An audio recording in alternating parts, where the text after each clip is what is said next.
కూటమి ప్రభుత్వం ఏర్పడి ఏడాది పూర్తయిన సందర్భంగా సత్యసాయి జిల్లా హిందూపురం టీడీపీ నాయకులు పలు వార్డుల్లో పర్యటించారు.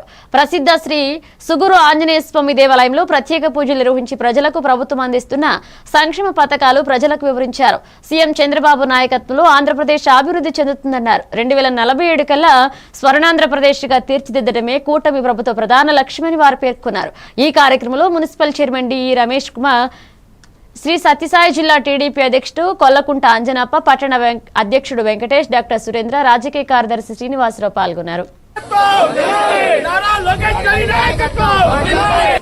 సుపరిపాలనలో తొలి అడుగు. ఈ సంవత్సరం అంతా కూడా ప్రజలకు సుపరిపాలన అందించడం జరిగింది. అందులో తొలి అడుగు పూర్తి అయింది.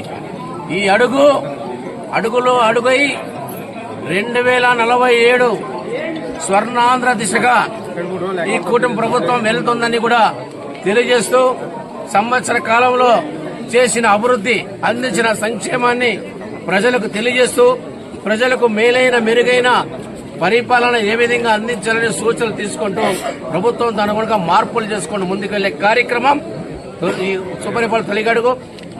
మనము ఏమేం కార్యక్రమాలు, ఎన్ని కార్యక్రమాలు చేశాము, బీద వాళ్ళకి ఎన్ని సౌకర్యాలు చేసాము అనే విధంగా ఈ పరిపాలన అందరికీ ప్రతి ఇంటికి గడప గడపన తీసుకుని వెళ్లి ప్రతి ఒక్కరిని సమస్యలు తెలుసుకోవడం